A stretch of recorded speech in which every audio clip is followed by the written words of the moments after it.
Okay, good evening everyone and welcome to our latest edition of Quad's regular horror movie slot Fright Club. My name is Darryl Buxton and you may have seen in our billing for this show that we were going to have a duelling introduction featuring myself and our local Shakespearean expert Ben Spiller. Unfortunately, Ben's been taken ill at the last minute and he's not been able to join us tonight, so I'm gonna fire on my own anyway, and yeah, we got this whole sort of thing worked out where Ben was going to play a Shakespearean actor alongside me and get on to a bit of business, but it's difficult to find a Shakespearean actor to step in at short notice, so I'll continue on my own anyway. Anyway, in the words of the great Cole Porter, it's time to brush up your Shakespeare as we present the marvellous 1973 horror comedy Theatre of Blood. Theatre of Blood stars one of the most legendary horror movie names of them all, Vincent Price, as larger-than-life actor Edward Lionheart.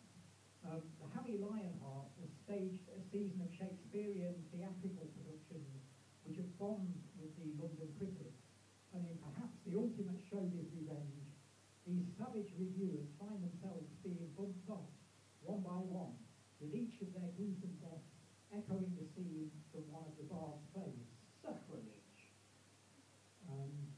Excuse me. Vincent Price was born in St. Louis, Missouri in 1911, but by the 1970s he was almost an honorary Brit. He worked in so many films over here in the UK that many fans actually thought Vincent was English. Price had been a dashing romantic figure in various melodramas and film noir during the early part of his screen career, with appearances in titles such as House of Wax, House on Haunted Hill, The Fly, and Roger Corman's magnificent series of 1960s Edgar Allan Poe adaptations had transformed Price into a horror movie icon, a status in which he revelled. What type of all? Even Shakespeare is not worthy of such a title.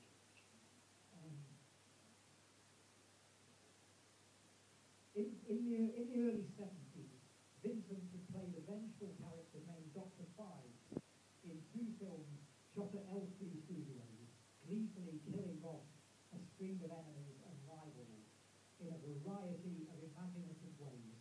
And Theatre of Blood continues much in the same vein. It features an all-star cast, the likes of Arthur Lowe, Diana Dore, Robert Morley and Michael Horden figure among the victims, as does the Australian actress Coral Brown, who, after being fried alive here, actually married Vincent Price the following year. Stars? Where is Olivier, Gielgud, Richardson? They were the real stars. They wouldn't have took this tosh with a bad bowl. Sorry about this, ladies and gents. Anyway, although professors and scholars of literature may like to debate or dispute the fact, there's no denying that William Shakespeare's plays are crammed with blood and guts, and Theatre of Blood brings out every last red droplet. No, excuse me, my fine fellow. Professors and scholars are in no way denying that there is some blood, and as you so eloquently put it, guts in Shakespeare's work. Our beloved bard did not shy away from the skull beneath the skin. But the play, Shakespeare's Julius Caesar, for instance, sees the titular Roman emperor assassinated by a multiple stab. Friends, Romans, countrymen, lend me your ear. I come to you. What are you doing? Who are you? Who am I? Who am I? How dare you, sir? How dare you? I am Tarquin Hardcastle, Shakespearean actor, scholar, spiritual descendant of David Garrick, Henry Irving, and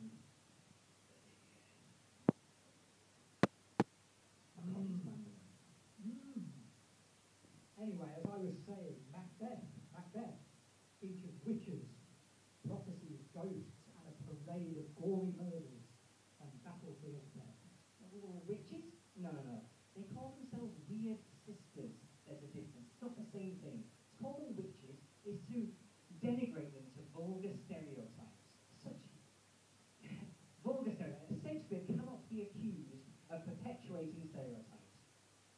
nuance and beauty. Nuance and beauty. Accuse him of those things, not of vulgar stereotypes. You make my hair stand on end like a fretful porcupine. Titus Andronicus. Titus Andronicus, perhaps, possibly the bard's most notorious work, contains more scenes of shock and disgust than most video nasties. Oh, well, that was his earlier work. His earliest fact. On his way to developing the blood-soaked Titus and the tragic Lear. We all have to start somewhere, dear fellow. And even Romeo and Juliet, that archetypal romantic tale of star-crossed lovers, comes complete with its own brawling gangs, street slaying, poisonings and suicide. Yes. Love and death, linked inextricably by our great bard. But not blood, very little blood. It will be distracting. Never was there a story of more woe than that of Juliet. Whoa, what's the problem? Theatre of blood, more than any Shakespeare adaptation before or since, really plays up the grimmer aspects of the Stratfordian output. Scriptwriter Anthony Greville Bell seems to have had a ball devising outrageous modern-day set pieces based on the bard's historical tragedies, and the result is a splendid horror comedy which for once mixes laughs and screams seamlessly and effortlessly. Historical tragedies? Rot. As his eloquent contemporary Ben Jonson claimed, he was not of an age nor time. Historical tragedy? Historical? Pish. Shakespeare lives. The early 90s brought about rumours that Chris Columbus, the director of Home Alone and the first two Harry Potter films, was due to cast his Mrs. Doubtfire star, Robin Williams, in a remake of Theatre of Blood. The project, perhaps thankfully, failed to materialise, but in the summer of 2005, a new version was mounted on the London stage. The National Theatre provided an apt venue for a live production run of Theatre of Blood, with no less a personage than Jim Broadbent taking over the role of Edward Lionheart, while Rachel Sterling portrayed his loyal daughter. Rachel's casting in the female lead provided a direct link to the film, as Sterling is the real life offspring of Diana Rigg, who had played the same role in the movie. Ah, yes, dear Dame Diana. A sublime, if not unconventional Lady Macbeth in the old Vic's 1972 production. Goodness knows how she found herself doing this claptrap. Still, one has to pay the bills, I suppose. Such an unfortunate career choice. You're in for lots of fun, lots of scares, a whole heap of great performances from some of Britain's most recognisable actors, and a bit of your actual culture to boot. Dog lovers beware, because there's a scene that you really won't enjoy. And do also watch out for that extra pinter on the doorstep. Who said 16th century literature was dull? No one said that. And Shakespeare is not literature. It's theatre. He wrote plays, not books. Plays to be performed, seen, heard, felt, thought. Work to inspire, surprise and affect us all. Such skill, care, knowledge, and wisdom. And blood. And yes, a spot of blood too. Just a small spot, a damned spot. Yes, our damn spot. Lady Macbeth. Now, what was it that Macbeth had to say about wading in blood? I am in blood, stepped in so far that should I wade no more, returning were as tedious as to go o'er. Yes, he's steeped in a lake of blood, absolutely steeped in it, probably up to his waist. Horrific image. Exactly, horrific. Shakespeare can be horrific. Yes, he can. He can be beautiful, terrifying, exhilarating, and horrific. And this film that you're so keen to trash explores and celebrates the horrific. But that's not the only thing our dear bard is known for. No.